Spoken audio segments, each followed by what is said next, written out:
In the autumn of 2019 in British Columbia, Canada, I, a 22-year-old German student, found myself on an unforgettable adventure. Having spent half a year in Canada for my bachelor's degree, I connected with a local Canadian student and another foreign friend who shared similar interests in humor.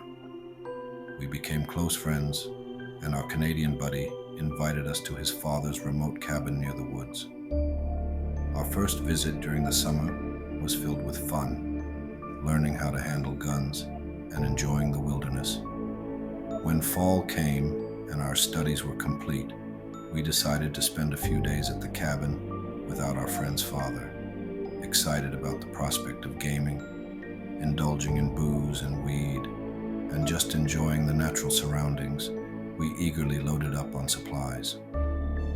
The initial 3 days were peaceful, but being naturally paranoid, I found it challenging to relax, especially in the quiet remoteness of the area.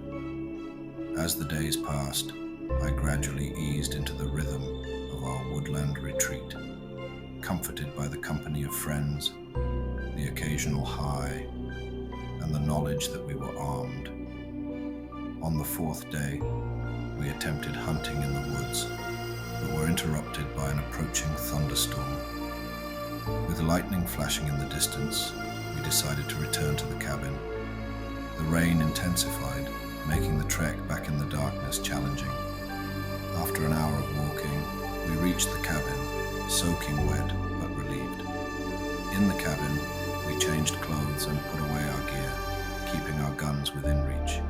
Cozying up in the living room, we started a YouTube video and played cards, occasionally glancing at the storm outside. Unconcerned about closing the curtains, we marveled at the fury of the thunderstorm in the pitch-black wilderness. Suddenly, during a flash of lightning, one of my friends, not from the local area, screamed in panic, claiming to have seen someone outside. He described a person standing a distance away from the cabin, illuminated by the lightning. Although it sounded like a cliché horror story, the sheer terror on his face convinced us that he had genuinely seen something. Reacting swiftly, I grabbed my rifle, and our Canadian friend fetched his pistol with an attached flashlight. Panicking, we realized we hadn't locked the door, a thought that seemed unnecessary given our isolated location. As our Canadian friend approached the window, he swiftly opened it and shone the flashlight outside. What we witnessed was chilling. An unknown man, tall and slim, dressed in all black, with a hooded raincoat pulled over his head, crouching a few steps away from the window. His eyes were clenched, and a disturbing smirk adorned one side of his mouth. The image etched into our minds left us shaken, an experience that lingered long after the incident. Another lightning flash illuminated the scene, freezing us all in that unsettling moment.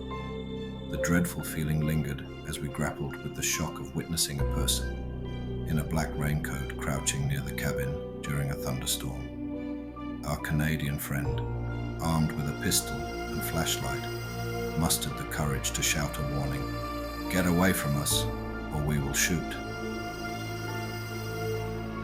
Realizing he was facing an armed response, the raincoat-clad figure changed direction, sprinting away into the darkness.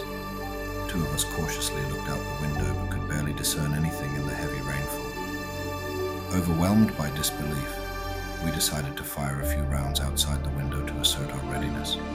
After the initial shock wore off, we decided to call the police. They asked detailed questions about our location and the description of the man. Due to the remote array, they informed us it would take hours for someone to arrive, proposing to send someone the next day for a thorough investigation. Considering leaving immediately, we hesitated, realizing the truck needed refueling, and the idea of navigating in the dark and heavy rain was daunting. Fearing the lurking presence of the raincoat man, we spent the night in shifts, with one person standing guard, while others attempted to sleep. During my shift, the rain subsided, and in the darkness, I sat by an open window, scanning the surroundings. The hours in full alert mode allowed for deep contemplation about the events that unfolded. The following day, 2 police officers arrived, taking a detailed report and examining the area. They promised to organize a patrol through the woods, acknowledging the challenge due to the need for experienced outdoorsmen. Despite our cooperation, the chances of identifying the raincoat man seemed slim. Leaving the cabin a few hours after the police departed, we stayed at our Canadian friend's father's place for safety. The decision to install cameras around the cabin was made, and there were reports that the father and his brother returned to the cabin, waiting for the raincoat man to return, though the outcome remained unknown. As I left Canada in January, the incident lingered in our minds. My Canadian friend was later called for an interview, indicating the police continued to take the matter seriously. The memory of that crouched figure in a raincoat, soaked and surrounded by darkness, remains vivid, etched in my mind.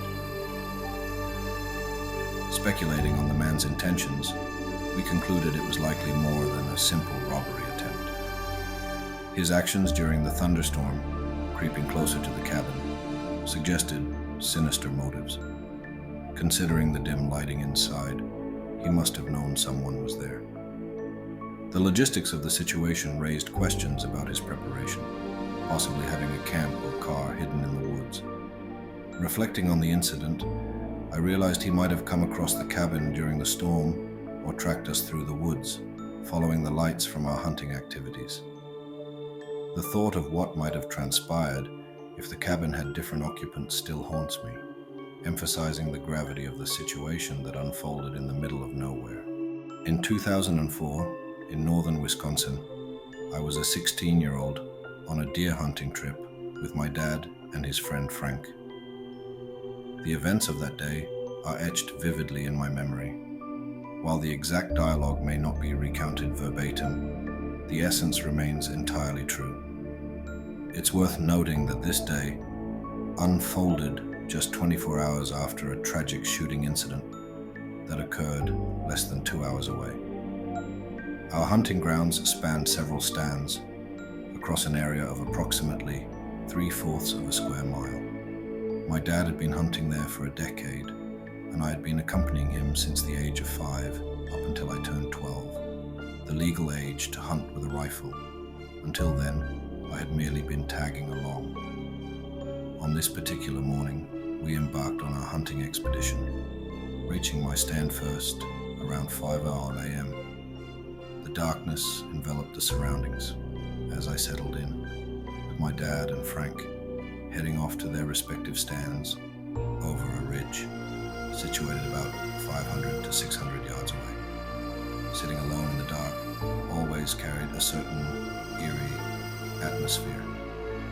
Shortly after my dad and Frank departed, I noticed a flashlight in the general direction of their trajectory, approximately 200 yards away, moving in my direction. I assumed they might have forgotten something at the truck, so I radioed to inquire about their activities. Frank responded, explaining that the flashlight belonged to someone else. While not entirely uncommon, it didn't seem alarming initially, given the occasional crowding of the woods and a parking spot in that general direction. To make my presence known to the other hunter, I turned on my light. He stopped, and the light changed direction, moving away. This incident didn't raise significant concern, and I ended up dozing off while it was still dark. Upon waking, the sun had risen, and it was around 8 in the morning. I radioed my dad again, inquiring about any signs of movement, but he reported nothing. The distant echoes of a couple of gunshots were the only sounds I heard. Deciding to stretch my legs, I took a slow stroll about 30 yards behind my stand, careful not to make a sound. Returning, I sat down, keenly observing the surroundings.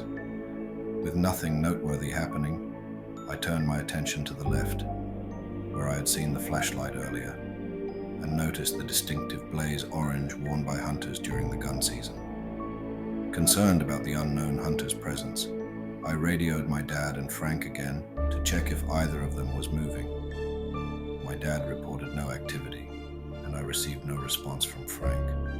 Retrieving binoculars from my backpack to confirm the hunter's identity, it became evident that it wasn't Frank.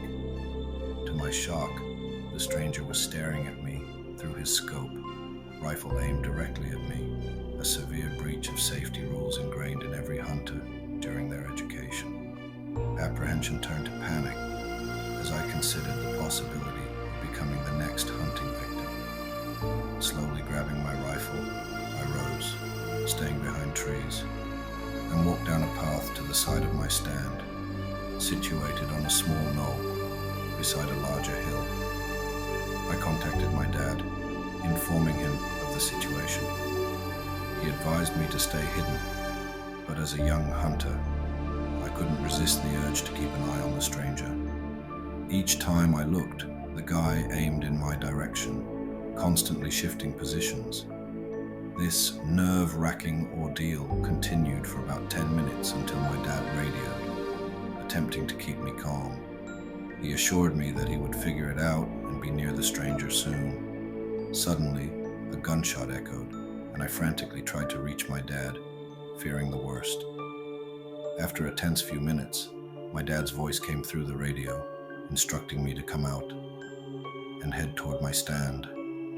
Peeking over the small knoll, I saw my dad waving from the ridge, where the stranger had been.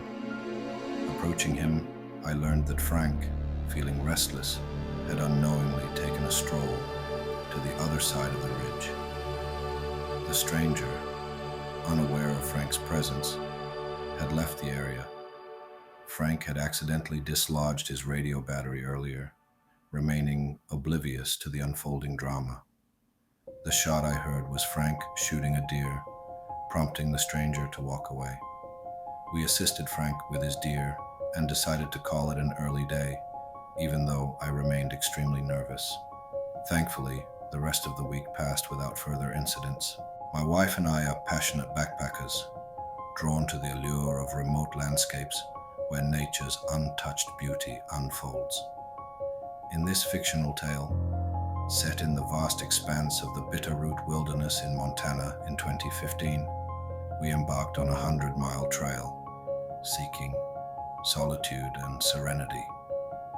After encountering only one person, Tom, early in our journey, we felt reassured that hunting season was weeks away. Tom's advice about potential scouts and wildlife sightings lingered, but as the days passed without any human encounters, we grew complacent, reveling in the illusion of complete isolation. As we approached the end of our 2-week adventure, we stumbled upon an idyllic campsite. A crackling fire illuminated the night, and the stars painted the sky. Unbeknownst to us, our sense of seclusion was about to be shattered. The next morning, while preparing to leave camp, I ventured into the woods to find a suitable spot for a private moment. In my oblivious search, I unexpectedly stumbled upon a concealed blind. To my astonishment, 2 individuals were engaged in a compromising situation, hidden within its folds. The shock was mutual. They hadn't noticed my approach until I tripped over one of their legs. Startled gazes met mine, and in a moment of awkwardness, I stammered out an apology before hastily retreating to our campsite, leaving them to gather themselves.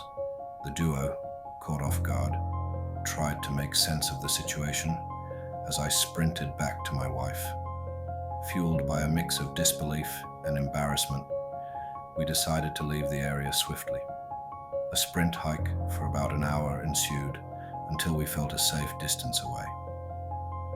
Taking a break on a spur trail, I finally disclosed the peculiar encounter to my wife. Initially frightened, she sighed in relief as we considered the likelihood of the hunters coming after us.